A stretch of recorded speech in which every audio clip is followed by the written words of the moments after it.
Dear students, क्या हाल चाल बच्चों। उम्मीद है आप सभी ठीक होंगे। जैसे आप सबको पता है कि हमने एंडोक्राइनोलॉजी स्टार्ट किया है। जो ये एंडोक्राइनोलॉजी है ये एक ऐसा यूनिट है जो आपको 10th में भी पढ़ना पड़ता है, 11th में भी और नीट में भी। ये एक इम्पॉर्टेंट यूनिट है। इस यूनिट के हवाले से आज हम एक इंटरेस्टिंग, एक इम्पॉर्टेंट ग्लैंड के रिलेटेड बात करने वाले हैं। जो ये ग्लैंड है, आप देख सकते हैं कि इतना बड़ा ग्लैंड जो है ये एड्रीनल ग्लैंड ही है। आज इस लेक्चर में हम एड्रीनल ग्लैंड के रिलेटेड बात करने वाले हैं। इससे पहले जो 2 लेक्चर थे उसमें हमने एक हाइपोथैलेमस और पिट्यूटरी ग्लैंड के रिलेटेड बात करी है। तो आज के इस लेक्चर में एंडोक्राइन ग्लैंड जो है ऑलरेडी हम डिस्कस कर चुके हैं 1-2 लेक्चर्स में। तो आज के इस लेक्चर में एड्रीनल ग्लैंड काफी इंपॉर्टेंट ग्लैंड है, इसी के रिलेटेड बात करेंगे। एड्रीनल, अगर हम बात करें कि जो ये एड्रीनल ग्लैंड है ये एक ऐसा ग्लैंड होता है जो कि किडनी के ऊपर प्रेजेंट होता है। अगर हम देखेंगे यूजुअली हमें लगता है किडनी यहाँ पे, लेकिन किडनी जो है वो डॉर्सल साइड से, यानी डॉर्सल साइड से होती है। डॉर्सल साइड का मतलब है वर्टिब्रल कॉलम जो है उसी के साथ वो कनेक्टेड होती है, यानी लंबर वर्टिब्रीज। जो ये बैक रीजन है हमारा, इस बैक रीजन में ये किडनीज वर्टिब्रल कॉलम के साथ कनेक्टेड होती है और इन्हीं किडनीज के ऊपर एक ग्लैंड प्रेजेंट होता है जिस ग्लैंड का नाम है एड्रीनल ग्लैंड। और इसी एड्रीनल ग्लैंड को अगर हम थोड़ा सा इसके स्ट्रक्चर की बात करें, एड्रीनल ग्लैंड के स्ट्रक्चर की बात करें, एड्रीनल ग्लैंड के फंक्शन की बात करें और एड्रीनल ग्लैंड की स्क्रीशंस के रिलेटेड आज हम बात करने वाले हैं। यहां हम देख सकते हैं ये जो किडनी है, किडनी के ऊपर ये जो ट्रायंगुलर ग्लैंड है, ये जो पिरामिडल शेप्ड ग्लैंड है, इसी ग्लैंड को हम एड्रीनल ग्लैंड कहते हैं। ये दोनों साइडों से प्रेजेंट होता है, किडनी के ऊपर प्रेजेंट होता है। ऐसा लगता है कि कैप जैसा स्ट्रक्चर है किसका, किडनी के ऊपर। अगर ये किडनी है, किडनी के ऊपर एक ट्रायंगुलर स्ट्रक्चर, ऐसा एक स्ट्रक्चर होता है। Triangular structure, pyramidal structure, yellowish colour का होता है और किडनी के ऊपर प्रेजेंट होता है। इस किडनी में भी होता है, राइट वाली किडनी में भी होता है और लेफ्ट वाली किडनी में भी होता है। कौन सा ग्लैंड? Adrenal gland. ये एंडोक्राइन ग्लैंड है या एक्सोक्राइन? बिल्कुल ये एंडोक्राइन ग्लैंड है। क्यों ये एंडोक्राइन ग्लैंड है? क्योंकि बेटा एंडोक्राइन ग्लैंड इसको इसलिए कहा जाता है क्योंकि ये हार्मोन की सिंथेसिस करता है, यहां से हार्मोन्स की सिक्रीशन होती है, इसीलिए एड्रीनल ग्लैंड को एंडोक्राइन ग्लैंड कहा जाता है। तो सबसे पहले अगर आप यहां पे देखेंगे, it is a pair of yellowish gland. ये फ्लैट होता है, पिरामिड लाइक ग्लैंड होता है, यानी पिरामिडल शेप का होता है, which lie over the upper end of kidneys. ये दोनों किडनीज के ऊपर प्रेजेंट होता है, येलोइश कलर का होता है, पिरामिडल शेप का होता है और ऐसा लगता है कि ये किडनी के ऊपर कैप है, किडनी की कैप जैसी होती है। ये एड्रिनल ग्लैंड जो है, इसको आपको सबसे पहले इसके स्ट्रक्चर के बारे में पता चला कि किडनी के ऊपर होता है, येलोविश कलर का होता है, पिरामिडल शेप का होता है। अगर एक एड्रिनल ग्लैंड की वेट के रिलेटेड बात करेंगे, the weight of an adrenal, each adrenal gland is 4 to 5 gram. इसका जो वेट होता है वो 4 to 5 ग्राम होता है। किस ग्लैंड की हम बात करते हैं? एड्रिनल ग्लैंड की। और एड्रिनल ग्लैंड के स्ट्रक्चर के रिलेटेड जब हम बात करते हैं तो हमने एड्रिनल ग्लैंड को बेटे 3 पार्ट्स में डिवाइड किया है। कितने पार्ट्स में? 3 पार्ट्स में। एड्रिनल ग्लैंड इस तरह का ग्लैंड होता है, हमने इस एड्रिनल ग्लैंड को 3 पार्ट्स में डिवाइड किया है। जो ये आउटर पार्ट है, इस आउटर पार्ट को हम एड्रिनल कैप्सूल कहते हैं। ये एक एपिथेलियल टिश्यू होता है जो एड्रिनल ग्लैंड को सराउंड करता है। Outer covering of the adrenal of an adrenal gland is called as adrenal capsule. इसके बाद दूसरा एक रीजन होता है, जो ही आप एड्रिनल ग्लैंड को कट करोगे बीच में, आप एड्रिनल ग्लैंड को पहला लेयर तो आपने देख लिया, अब दूसरा लेयर क्या है? यहां पे एक दूसरा लेयर भी प्रेजेंट होता है। जो ये वाला लेयर है, कौन सा लेयर बेटे? जो ये वाला लेयर है, इस वाले लेयर को हम एड्रिनल कॉर्टेक्स कहते हैं। It is an adrenal cortex part.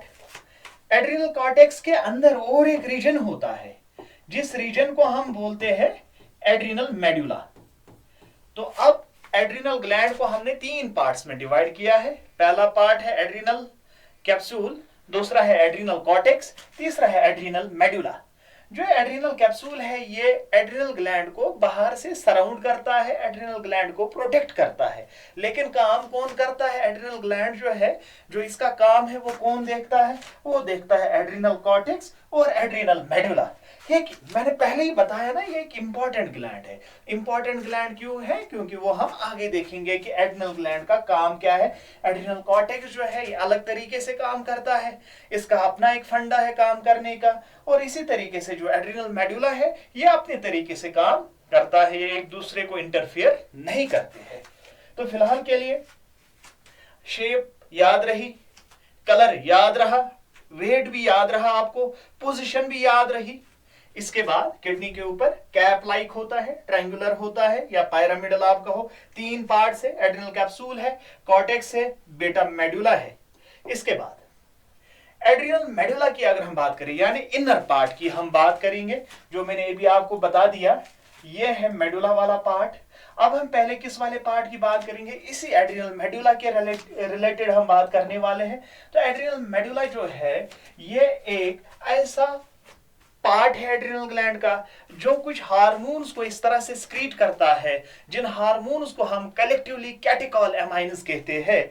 वो 2 हार्मोन कौन कौन सा हार्मोन जो है, जो एड्रिनल ग्लैंड एड्रिनल मेडुला स्क्रीट करता है, यानी inner part of the adrenal gland. पहला हार्मोन जो है जिसका नाम है एड्रेनलिन, या इसी का दूसरा नाम है एपिनेफ्रीन।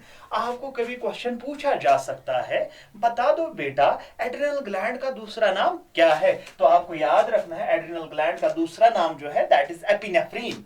और ये कहां से स्क्रीट होता है? एड्रिनल ग्लैंड से तो होता है, ये तो सबको पता है, लेकिन आपको तो डिफरेंट बनना है ना बाकी बच्चों से। जो ये वीडियो लेक्चर देख रहे हैं आप लोगों को डिफरेंट बनना ही बनना है, और इसीलिए आपको याद रखना है कि जो कैटेकोलेमाइन है या जो एड्रेनलिन है या नॉर एड्रेनलिन, ये कहां से रिलीज होता है? या एपिनेफ्रीन, दोनों का एक ही नाम है। एड्रेनलिन बोलो या एपिनेफ्रीन बोलो, नॉर एड्रेनलिन बोलो या नॉर एपिनेफ्रीन बोलो, बात एक ही है। दोनों को कैटेकोलेमाइन और एड्रिनल मेडुला इसको स्क्रीट करता है। एड्रिनल मेडुला के अंदर जो सेल्स होती है, सिक्रेटरी सेल्स होती है, वही इन हार्मोन्स को स्क्रीट कर देती है। दूसरा हार्मोन क्या है? नॉर एड्रेनलिन और नॉर एपिनेफ्रीन। नॉन एपिनेफ्रीन या नॉर एपिनेफ्रीन, ये 2 हार्मोन्स जो है ये एड्रिनल मेडुला स्क्रीट करता है। Inner part of adrenal gland is adrenal medulla, वो इन 2 हार्मोन को स्क्रीट करेगा, और इन 2 हार्मोन्स को बच्चा कलेक्टिवली कैटेकोलेमाइन्स कहते हैं। इन 2 हार्मोन्स को कैटेकोलेमाइन्स कहते हैं। इस चीज को आज ही बेटे दिमाग में रख लो, दोबारा आपको ये पढ़ने की जरूरत नहीं पड़नी चाहिए। इसीलिए इन 2 हार्मोन्स को हम कलेक्टिवली कैटेकोलेमाइन कहते हैं। अब रोल क्या है कैटेकोलेमाइन का? देखो बच्चा, जो ही हमारी कोई स्ट्रेसफुल कंडीशन होती है, स्ट्रेसफुल कंडीशन के दौरान आपने खुद नोटिस किया होगा कि हमारी जो ब्रेथलेसनेस होती है, यानी रेस्पिरेटरी रेट बढ़ जाती है, यानी गूज बम्प्स होते हैं, ये जो हेयर होता है ये इरेक्ट हो जाता है। जबकि कोई फ्राइट वाली कंडीशन होती है, एंगर होता है, ग्रीफ होता है, हार्ट रेट तेज हो जाती है, सर्कुलेशन तेज होती है, रेस्पिरेशन तेज हो जाती है, वो इन्हीं हार्मोन की वजह से होती है, ताकि आप उस इमरजेंसी वाली कंडीशन में सस्टेन कर सको, सर्वाइव कर सको। तो ये हार्मोन वो हार्मोन होते हैं जो स्ट्रेस के दौरान, एंगर के दौरान, फियर के दौरान, ग्रीफ के दौरान, ये वो हार्मोन है जो इन कंडीशंस में रिलीज होते हैं। ये दोनों हार्मोन इस वाली कंडीशन पे रिलीज हो जाते हैं। हमेशा याद रखोगे, जो स्ट्रेसफुल कंडीशन होती है, एंगर वाली कंडीशन होती है, फियर वाली कंडीशन, ग्रीफ वाली कंडीशन में ये हार्मोन्स रिलीज होते हैं। कौन? Adrenaline and noradrenaline. They help the body to face these conditions।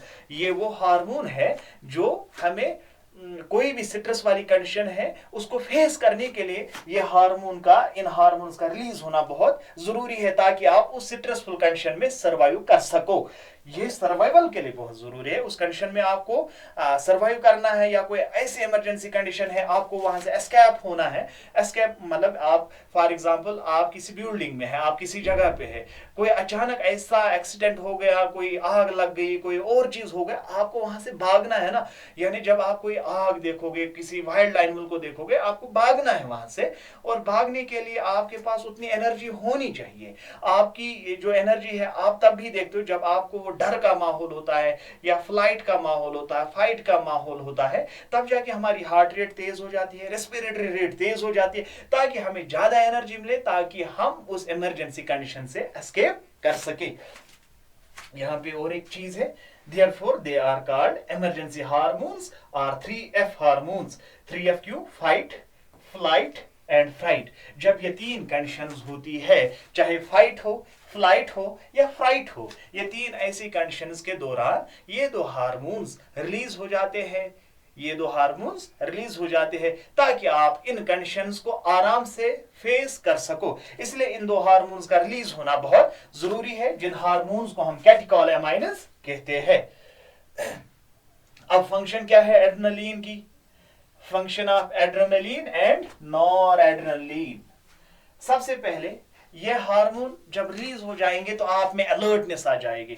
यानी जब डर होता है ना, फिर अगर आप फॉर एग्जांपल आपने कोई लाउड साउंड सुनी है, मतलब कोई काइंड ऑफ ग्रेनेड हो गया है, ठीक है, मतलब अभी आपको वो आवाज कानों में है, अगर फिर मामूली थोड़ी सी भी आवाज आप सुनोगे आप ऐसे अलर्ट हो जाते हो। या कोई वाइल्ड एनिमल है, वाइल्ड एनिमल आपके पीछे दौड़ेगा, फॉर एग्जांपल बियर, फिर जब आप कुत्ते को भी देखते हो आप तब भी डर जाते हो उस चीज की। ये असल में इसी हार्मोन की वजह से आप में वो अलर्टनेस क्रिएट हो जाती है। और प्यूपिल डायलेशन, जो हमारा आइज का प्यूपिल होता है, इस हार्मोन की वजह से ये डायलेट हो जाता है। रेज बॉडी हेयर, और ये जो है ये हमारी जब ये हार्मोन रिलीज होता है, जो ये बॉडी हेयर होता है ये रेज हो जाता है, जिसको आप गूज बम्प्स कहते हो। और इंक्रीजेस स्वेटिंग, इस वजह से जब हम डर का माहौल जैसा होता है, जब हम डरते हैं या लड़ाई होती है या फ्राइट वगैरह होती है, तो अब जाके हम स्वेटिंग की जो रेट है वो इंक्रीज हो जाती है। Increase blood supply to the heart and muscles. Blood supply जो है हार्ट और मसल्स को, जब इस दौरान जो है ब्लड की सप्लाई जो है वो इंक्रीज हो जाती है। जितना ब्लड मसल्स को पहुंचेगा, ब्लड पहुंचने का मतलब है जितना ऑक्सीजन पहुंचेगा, क्योंकि ब्लड ऑक्सीजन को कैरी करता है, उतना मसल्स के अंदर जो है ग्लूकोज की ब्रेक डाउन हो जाएगी। जितनी ग्लूकोज की ब्रेक डाउन हो जाएगी उतनी एनर्जी रिलीज होगी, और जितनी एनर्जी रिलीज होगी आप उतना जल्दी इमरजेंसी कंडीशन से एस्केप हो जाओगे, फाइट वाली कंडीशन से या किसी और कंडीशन से। Increases heart rate and blood pressure, और जब डर का माहौल होता है, जो जब आप हार्ट के ऊपर हाथ रखते हो यहाँ पे, तो हार्ट रेट बड़ी तेज होती है इन्हीं हार्मोन्स की वजह से। Increases blood glucose level by stimulating glycogen breakdown, और इन हार्मोन्स की वजह से जब आप कोई पीछे दौड़ रहा है, आप दौड़ रहे हो, तो आपके ब्लड के अंदर जितना भी ग्लूकोज था वो कंज्यूम हो गया, एनर्जी खत्म हो गई। तब यही हार्मोन आपके मसल से, आपके लिवर से ग्लाइकोजन की ब्रेक डाउन करवाता है, ताकि ग्लूकोज की प्रोडक्शन फिर से हो जाए और आपको कंटिन्यूअस एनर्जी सप्लाई मिलती रहे। ग्लाइकोजन को तब ग्लूकोज में ब्रेक डाउन कराया जाता है, और ग्लूकोज जो है वो आपको एनर्जी प्रोवाइड करता रहेगा in order to escape from emergency conditions. ये असल में वही हार्मोन है ताकि आप इमरजेंसी कंडीशन से एस्केप हो सको आराम से। Increases blood glucose, okay, prepare the body for emergency situation, fight और फ्लाइट रेस्पॉन्स। यानी आपकी बॉडी को प्रिपेयर करता है किसके लिए? ताकि आप फाइट या फ्राइट वाली फ्लाइट, फाइट या कंडीशन, जो भी इमरजेंसी कंडीशन हो, उन कंडीशन से एस्केप होने के लिए इन हार्मोन का सिक्रीट होना बहुत जरूरी है। क्योंकि ये ऐसे हार्मोन्स है, ये हमारी बॉडी में अलर्टनेस देते हैं, हमारी बॉडी में ग्लूकोज की ग्लाइकोजन की ब्रेक डाउन करवाते हैं, ताकि ग्लूकोज रिलीज हो जाए, वहां से ग्लूकोज की प्रोडक्शन हो जाए, ग्लूकोज की ब्रेक डाउन हो जाए, सर्कुलेशन रेट तेज हो जाती है, रेस्पिरेटरी रेट तेज हो जाती है, ताकि हमें कंटिन्यूअस एनर्जी सप्लाई मिले और हम उस एनर्जी इमरजेंसी कंडीशन से एस्केप हो सके। इसके बाद है catecholamine stimulate the breakdown of glycogen resulting in increased concentration of glucose into blood. जैसा अभी मैंने बोला, आपके मसल्स के अंदर अगर ग्लाइकोजन प्रेजेंट होता है, जब ये हार्मोन रिलीज हो जाएगा तो ग्लाइकोजन को ग्लूकोज में कन्वर्ट होना पड़ेगा और यही ग्लूकोज आपको उस टाइम पे एनर्जी प्रोवाइड करेगा और ये एनर्जी आपको एस्केप होने में हेल्प कर देगी। Is it clear to you? शाबाश। They promote breakdown of lipids and proteins, और उस इमरजेंसी कंडीशन में लिपिड्स और प्रोटीन्स की भी ब्रेकडाउन होती है इस हार्मोन की वजह से, और लिपिड्स और प्रोटीन्स तब ग्लूकोज में कन्वर्ट किए जाते हैं जिस प्रोसेस को ग्लूकोनियोजेनेसिस कहते हैं। क्या कहा मैंने? जब इमरजेंसी कंडीशन होती है तब जाके प्रोटीन्स और लिपिड्स को ग्लूकोज में कन्वर्ट किया जाता है, क्योंकि तब आपको प्रोटीन की जरूरत नहीं है, तब आपको लिपिड की जरूरत नहीं है, तब आपको एनर्जी की जरूरत है, और वो एनर्जी आपको कहां से मिलेगी? ग्लूकोज से। लेकिन आपकी बॉडी में पूरा ग्लूकोज खत्म हो गया है, आपकी बॉडी के अंदर ग्लाइकोजन भी खत्म हो गया है, तब जाके ये हार्मोन जो है फैट्स को ग्लूकोज में कन्वर्ट करेगा और प्रोटीन्स को भी ग्लूकोज में कन्वर्ट कराने की कोशिश करेगा ताकि आप इमरजेंसी कंडीशन से एस्केप हो सको। तो ये एड्रिनल ग्लैंड ही एक ऐसा ग्लैंड है जो आपको इमरजेंसी कंडीशन से एस्केप होने में हेल्प कर देता है। तो दिस वाज ऑल अबाउट, ये था कैटेकोलामाइन्स के बारे में, एड्रेनलिन और नॉर एड्रेनलिन के बारे में, जो कि एड्रिनल मेडुला ने सीक्रेट किया था। अब इसके बाद हमारे पास जो मैंने आपको पहले ही बता दिया था कि हमारे पास कुछ और भी जो एड्रिनल ग्लैंड की हमने बात की, मैंने ऐसा बता दिया आपको कि एड्रिनल ग्लैंड में 3 पार्ट्स है। कैप्सूल को छोड़ ही दो, इसका काम है प्रोटेक्शन वगैरह, और दूसरा पार्ट जो है जिसकी अभी तक हमने बात नहीं की है, it is known as adrenal cortex. Medulla आपने देख लिया जहां से कैटेकोलामाइन रिलीज होता है। कैटेकोलामाइन जो है वो आपको फ्लाइट, फ्राइट या बाकी इमरजेंसी कंडीशन से एस्केप होने में, बचाने में मदद कर देते हैं, क्योंकि क्या कारण होता है? ये हार्मोन सिक्रीट होने की वजह से हमें डिफरेंट तरह की चेंजेस आ जाती है, मेटाबॉलिज्म में चेंजेस आ जाती है, लाइक ग्लाइकोजन की ब्रेकडाउन हो जाती है, ब्लड प्रेशर इंक्रीज हो जाता है, प्यूपिल डायलेट होता है, अलर्टनेस आ जाती है, ताकि आप इमरजेंसी कंडीशन में भी सर्वाइव कर सको। लेकिन अब हम बात करेंगे किसकी? एड्रिनल कॉर्टेक्स की। जो बेटे एड्रिनल कॉर्टेक्स होता है, इसका भी एक इंपॉर्टेंट रोल होता है हमारी बॉडी के अंदर। जो एड्रिनल कॉर्टेक्स है ये दूसरा ही लेयर होता है। पहले हमने इनर लेयर की बात की थी, एड्रिनल मेडुला। अब कॉर्टेक्स की अगर बात करें, कॉर्टेक्स जो है इसमें 2-3 रीजन्स होते हैं एड्रिनल कॉर्टेक्स। अगर यहाँ पे ये एड्रिनल ग्लैंड है, एड्रिनल ग्लैंड में ये मान के चलो एड्रिनल ग्लैंड है। अब यहाँ मेडुला की बात नहीं होगी। अब ये वाला रीजन जो है ये तो पूरा मैं कॉर्टेक्स ही बनाऊंगा, ये एड्रिनल कॉर्टेक्स है। इसके बाद एड्रिनल कॉर्टेक्स के बाद दूसरा एक रीजन है, ये भी कॉर्टेक्स का ही पार्ट है, लेकिन यहाँ इनका अलग अलग कुछ अलग अलग नाम है, क्योंकि अलग अलग काम भी है और अलग अलग नाम भी है। और यहाँ पे एक और तीसरा पार्ट जो है, तीसरा रीजन जो है, तीसरा जोन जो है, इस जोन को हम अलग अलग नाम देते हैं। पहले इस जोन, ये सेल्स का बना होता है, अलग अलग रीजन्स होते हैं, ये तो सेल्स के बने होंगे। पहले रीजन का नाम जो है ये तो पता ही है, ये तो कैप्सूल है। इस वाले पार्ट का नाम है ज़ोना ग्लोमेरुलोसा, ये वाला पार्ट। पहले पार्ट को हम ज़ोना ग्लोमेरुलोसा कहते हैं। जो येलो कलर का हमने यहाँ पे दूसरा रीजन बनाया है, इस रीजन को बोलते हैं ज़ोना फेस्कुलेटा। और जो तीसरा रीजन है इसको बोलते हैं ज़ोना रेटिकुलेटा।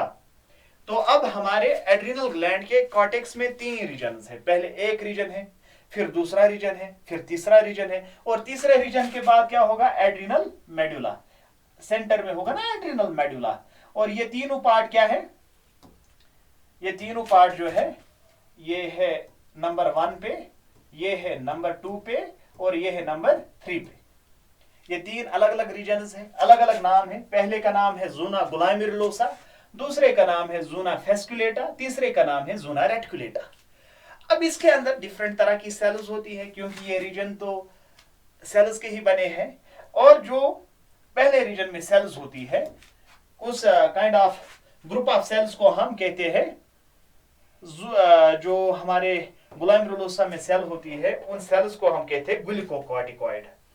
पहले रीजन में होता है ग्लूकोकॉर्टिकॉइड यानी सेल्स, या we can say zona glomerulosa contains glucocorticoid, fasciculata contains mineralocorticoid, and reticulata contains gonadocorticoid.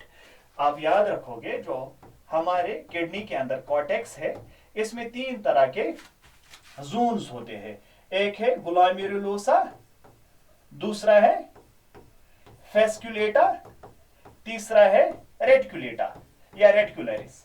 इस ग्लोमेरुलोसा के अंदर जो सेल्स होती है उन सेल्स को हम बोलते हैं ग्लूकोकॉर्टिकॉइड्स। ग्लूकोकॉर्टिकॉइड्स। यहां पे होता है मेरलोकॉर्टिकॉइड और यहां पे होता है गोनेडोकॉर्टिकॉइड। अब यहां पे आप देख सकते हैं जो ग्लोमेरुलोसा है, hormone secreted by adrenal cortex, उनको हम कॉर्टिकॉइड्स कहते हैं। चाहे ग्लोमेरुलोसा हो, चाहे फेस्कुलेटा हो, चाहे रेटिकुलेटा हो, कलेक्टिवली जो यहां से हार्मोन की सिक्रीशन होती है उस सिक्रीशन को हम कॉर्टिकॉइड्स कहते हैं, उनको हम कॉर्टिकॉइड्स कहते हैं। लेकिन जो वहां आपने मेडुला से देखा उनको हम क्या कहते थे, उस सिक्रीशन को हम बोलते थे कैटिकोलेमाइन। यहां इस सिक्रीशन को हम कॉर्टिकॉइड कहते हैं। अब पहला जो ग्लोमेरुलोसा है वहां से रिलीज होता है ग्लूकोकॉर्टिकॉइड, दूसरे से मेरलोकॉर्टिकॉइड और तीसरे से गोनेडोकॉर्टिकॉइड। ग्लूकोकॉर्टिकॉइड का काम क्या है, इससे ग्लूकोकॉर्टिकॉइड से एक हार्मोन निकलता है कॉर्टिसोल। लेकिन कॉर्टिसोल किसका पार्ट है, कॉर्टिकॉइड का। एक कॉर्टिसोल है, इसकी फंक्शन क्या है, regulation of carbohydrate metabolism by gluconeogenesis, thereby increasing blood glucose level. यानी जब हमारे ब्लड में ग्लूकोज की कंसंट्रेशन डिक्रीज हो जाती है तब ये क्या करता है, ये करता है regulates carbohydrate metabolism by gluconeogenesis, thereby decreasing blood glucose level. Gluconeogenesis, देखो इसका काम क्या है। ग्लूकोनियोजेनेसिस का मतलब है प्रोटीन्स और लिपिड्स की कंसंट्रेशन को ग्लूकोज में कन्वर्ट कर देता है। जब आपकी बॉडी में ग्लूकोज की कंसंट्रेशन डिक्रीज हो जाएगी तब क्या किया जाता है, प्रोटीन को और लिपिड को ग्लूकोज में कन्वर्ट किया जाता है, जिस प्रोसेस को ग्लूकोनियोजेनेसिस कहते हैं। और ये किसका काम है, ये ग्लूकोकॉर्टिकॉइड का काम है। कौन सा हार्मोन रिस्पॉन्सिबल है, कॉर्टिसोल। इस चीज को बेटे याद रखना कि मैं कहता हूं आपको कि हमारे पास जो एड्रिनल ग्लैंड है, एड्रिनल ग्लैंड का जो कॉर्टेक्स होता है, इस कॉर्टेक्स के अंदर 3 रीजन्स होते हैं। ग्लोमेरुलोसा के अंदर ग्लूकोकॉर्टिकॉइड होता है। जो ये ग्लूकोकॉर्टिकॉइड होता है वो एक हार्मोन को रिलीज करता है जिसका नाम है कॉर्टिसोल। और जो कॉर्टिसोल होता है ये हमारी बॉडी में ग्लूकोज मेटाबॉलिज्म या कार्बोहाइड्रेट मेटाबॉलिज्म को रेगुलेट करता है। कैसे करेगा रेगुलेट, अगर हमारे ब्लड में ग्लूकोज की सिक्रीशन कंसंट्रेशन डिक्रीज हो जाती है तब जाके ये प्रोटीन्स को और लिपिड्स को ग्लूकोज में कन्वर्ट कर देता है। यानी ये लाइपोलिसिस करेगा या प्रोटियोलाइसिस करेगा। प्रोटीन्स की ब्रेक डाउन भी करता है, लिपिड्स की भी ब्रेक डाउन करता है ताकि ग्लूकोज की सिंथेसिस हो जाए। और ऐसी प्रोसेस को ग्लूकोनियोजेनेसिस कहते हैं। क्या कहते हैं, ग्लूकोनियोजेनेसिस। पहले क्या करेगा, ये करेगा प्रोटियोलाइसिस। प्रोटियोलाइसिस का मतलब प्रोटीन की ब्रेक डाउन करवाएगा और लाइपोलाइसिस भी करवाएगा, लिपिड्स की भी ब्रेक डाउन करवाएगा ताकि लिपिड और प्रोटीन दोनों मिलके ग्लूकोज में कन्वर्ट हो जाएंगे। उस प्रोसेस को ग्लूकोनियोजेनेसिस कहते हैं। और ये किसका काम है, कॉर्टिसोल का। और कॉर्टिसोल कौन रिलीज करता है, ग्लूकोकॉर्टिकॉइड। और ग्लूकोकॉर्टिकॉइड किसका पार्ट है, ज़ूना ग्लोमेरुलोसा का। शाबाश। इसके बाद दूसरा कॉर्टिकॉइड है जिसको आप मेरलोकॉर्टिकॉइड कहते हैं।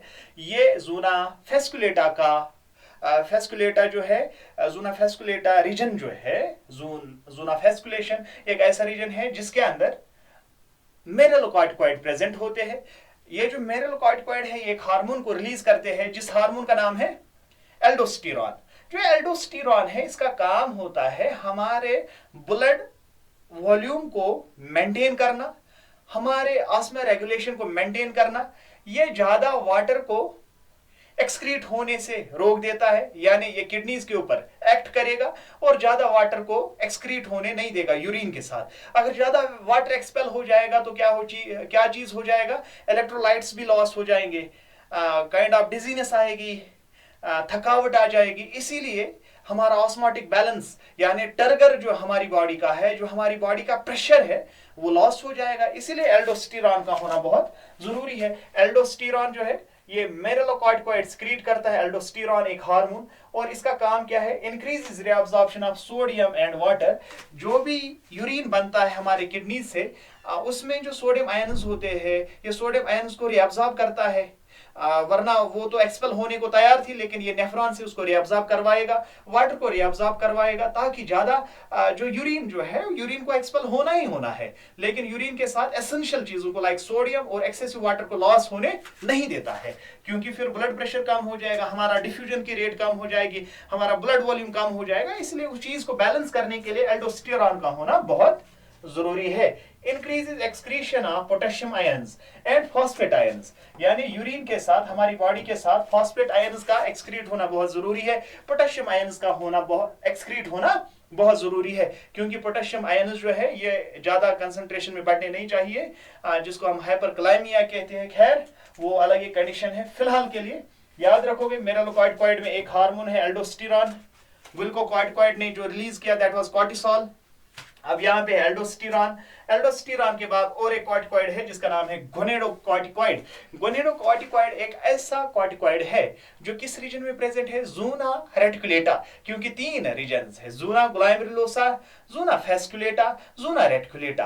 पहले रीजन में ग्लूकोकॉर्टिकॉइड, दूसरे रीजन में मिनरलोकॉर्टिकॉइड, तीसरे रीजन में गोनेडोकॉर्टिकॉइड। और इन पूरे जितने भी रीजन्स है ये डिफरेंट हार्मोन्स को रिलीज करते हैं, कलेक्टिवली कॉल्ड एज कॉर्टिकॉइड्स। और पहले में कौन सा कॉर्टिकॉइड रिलीज हो गया, ग्लूकोकॉर्टिकॉइड किस हार्मोन को रिलीज करते हैं, कॉर्टिसोल को। मिनरलोकॉर्टिकॉइड किसको करते हैं रिलीज, एल्डोस्टेरॉन को। और तीसरा पार्ट जो हमारा है गोनेडोकॉर्टिकॉइड, ये किस हार्मोन को रिलीज कर देते हैं, जिसको हम एंड्रोजन्स कहते हैं। गोनेडोकॉर्टिकॉइड भी एक हार्मोन को रिलीज करता है जिसको हम एंड्रोजन कहते हैं। इसका काम क्या है, ये फेशियल हेयर डेवलप करने में मदद करता है during puberty, promotes the growth of pubic hair grow होने में, और सेकेंडरी सेक्सुअल कैरेक्टर डेवलप करने में भी मदद करता है। यानी अगर ह्यूमंस की बात करें during the time of puberty, in case of males as well as females, तो उनमें सेकेंडरी सेक्सुअल कैरेक्टर डेवलप होने के लिए टेस्टिस एंड ओवरीज होती है, क्योंकि वहां से एंड्रोजन हार्मोन रिलीज होता है, लेकिन बहुत कम अमाउंट में हमारे एड्रिनल ग्लैंड से भी जो एंड्रोजन है वो रिलीज होता है, ताकि मेल्स और फीमेल्स में सेकेंडरी सेक्सुअल कैरेक्टर डेवलप हो जाए, और ये हेयर ग्रोथ, यानी बॉडी हेयर है, प्यूबिक हेयर है, फेशियल हेयर है, ये ग्रो होने में हेल्प करता है। कौन सा हार्मोन, एंड्रोजन, जो कौन सा corticoid, gonadocorticoid, and gonadocorticoid is a part of zona reticularis, and zona reticularis is a part of adrenal cortex. Done. तो this was all about adrenal cortex. So हमने एड्रिनल ग्लैंड के related आज बात की है। बेटे आप इस चीज को थोड़ा सा रिमाइंड करोगे, एड्रिनल ग्लैंड के रिलेटेड हमने बात की, और सबसे पहले मैंने आपको एड्रिनल ग्लैंड के स्ट्रक्चर के बारे में बता दिया। उसके बाद मैंने आपको बता दिया एड्रिनल ग्लैंड जो है ये 2 तरह के हार्मोन रिलीज करता है, एक है कैटिकॉल एमाइन्स, और दूसरा है कॉर्टिकॉइड्स। ये चीज याद रखोगे, इसका एक नोट बनता है, एक अच्छा खासा नोट बनाओगे, इसका समराइज करोगे जितना भी मैंने पढ़ाया है, तभी फायदा है बेटे पढ़ने का। इसके बाद कैटिकॉल एमाइन जो है, कैटिकॉल एमाइन कौन सा रीजन, एड्रिनल मेडुला सिक्रीट करता है, और जो कॉर्टिकॉइड है ये एड्रिनल कॉर्टेक्स सिक्रीट कर देता है। और ये जो कैटिकॉल एमाइन है इसमें 2 तरह के हार्मोन होते हैं, एक होता है एड्रेनलिन और दूसरा होता है नॉरएड्रेनलिन। ठीक है, ये वो हार्मोन है जो इमरजेंसी वाली कंडीशन में रिलीज होते हैं, ताकि आप इमरजेंसी कंडीशन से एस्केप हो सको। सिट्रस वाली कंडीशन में रिलीज होता है ये सारे हार्मोन, और अलर्टनेस वगैरह प्रोवाइड करते हैं आपको। एड्रिनल कॉर्टेक्स में 3 रीजन्स होते हैं, ज़ूना ग्लोमेरुलोसा, ज़ूना फेस्कुलेटा और zona reticularis. Zona glomerulosa, fasciculata and reticularis. Glomerulosa में ग्लूकोकॉर्टिकॉइड होता है, यहाँ मिनरलोकॉर्टिकॉइड होता है, और यहाँ गोनेडोकॉर्टिकॉइड होता है। ये कॉर्टिसोल को रिलीज करेगा, ये एंड्रोजन को रिलीज करेगा, और ये सॉरी, ये एल्डोस्टेरॉन को रिलीज करेगा और ये एंड्रोजन को रिलीज करेगा। बाद में उनका फंक्शन मैंने ऑलरेडी बता दिया है। आई होप कि आपको क्लियर हुआ होगा। अगर आपको कोई डाउट है तो आप डायरेक्टली हमें बता सकते हैं कहाँ पे आपको समझ नहीं आया है। जो हमारा नेक्स्ट लेक्चर होगा उसमें हम बेटे थायराइड ग्लैंड और पैराथायराइड ग्लैंड के रिलेटेड बात करने वाले हैं। It is an interesting gland. आप इस ग्लैंड को ध्यान से पढ़ लो, अगर कहीं पे भी दिक्कत आ जाए तो आप हमें बता सकते हैं। और इसका एक नोट डाउन कर दो, जितना भी मैंने पढ़ाया है इतना मुझे लगता है एंट्रेंस के लिए भी काफी है। और इसमें कुछ और चीजें रहती है, वो है डिसऑर्डर, तो वो हम इस लेक्चर में नहीं, फिर किसी और लेक्चर में कर देंगे, ठीक है। तो फिलहाल के लिए स्ट्रक्चर सबसे जरूरी चीज, जब आप बायोलॉजी पढ़ते हैं कम से कम आपको बेटे स्ट्रक्चर याद रखना है।